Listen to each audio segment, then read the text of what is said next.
Бекзат, сіз отыра беріңіз, мен оқып беремін, сізге де көріну керек. Ой, ұзақ қой кәдімгідей.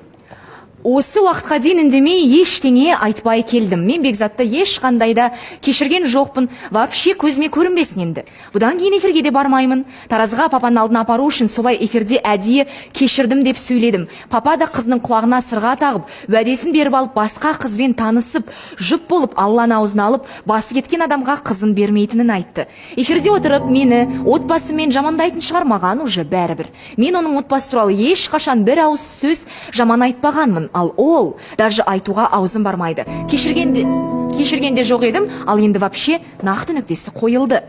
Келесі. Неге олай жасадыңыз десеңіздер, мен папаның алдында, туыстарымның алдында уже өтірікші болып біттім. Біресе ойбай қосылдық, біресе ұрыстық, енді татуластық деп. Олар маған уже сенбейді де. Мен ғана жауап бере бергенше, ол да жауап берсін. Папаның сөздерін өз құлағымен естіп, мені жайыма қалдырсын дедім.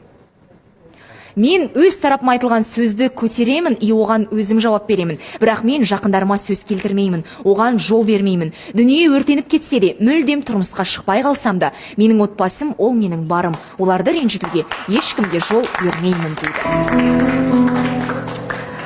Отбасын тілдеген мәселе, әкесі жайлы ауыр айттыңыз ба? Неге бұндай сөздер? Жоқ, Жана ханым, әкесі емес, әкесі керісінше кәдімгідей жақсы адам, мамасы да жақсы адам.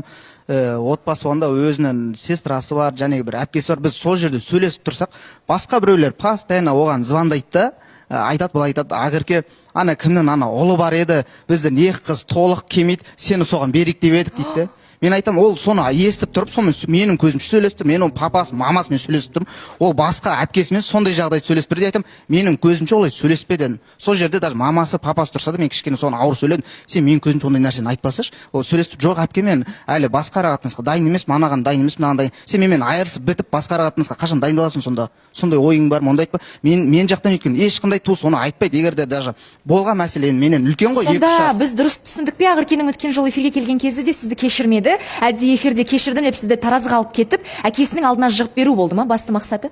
Получается, солай болып тұр ғой жаңағы. Бекзат, сіз отыра беріңіз, мен оқып беремін, сізге де көріну керек.